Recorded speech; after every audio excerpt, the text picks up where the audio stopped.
હું જુગલભાઈ નીકળ્યા એકલા એકલા બળ કરો. લાવો હું લેવરાવું.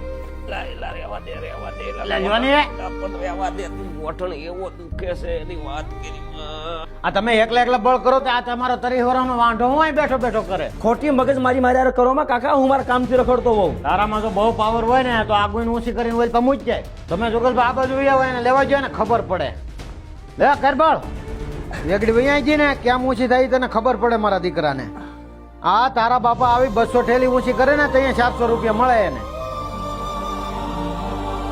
આપણે કાલે અમદાવાદ જઈએ, પહેલા મારા બાપાના ગોઠણ દેખાડી દઈએ. આ તે કામની વાત કરી બેટા. કાલ તું હું તાર બાપા તઈને ઉપડી અમદાવાદ. આ ગુજરાત પેન ક્લિનિક જ છે ને?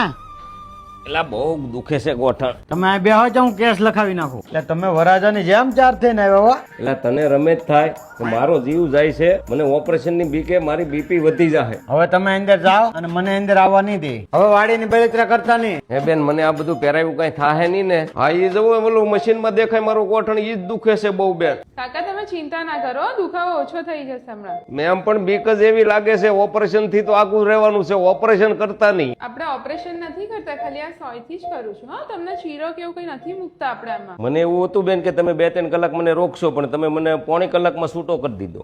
લ્યો, આખું ગામ ગાંડું કર્યું હતું, તરત વી આવ્યા ને. તમારે ગમે એટલા વર્ષ જૂનો ગોઠણનો દુખાવો હોય, ઈ આ જગ્યા ઉપર ઓપરેશન કર્યા વગેરે હારા કરે છે. માત્ર ગોઠણ ઉપર હરીસન આપીને આ હોસ્પિટલમાં હારામ હારા અનુભવી ડોક્ટર થી સારવાર થાય છે. તમને કમરનો દુખાવો છે કે વડનો દુખાવો છે કે મારી ઘોડે ઘૂંટણનો દુખાવો છે, એ બધાય દુખાવાની અહીંયા આધુનિક રીતે સારવાર કરે છે.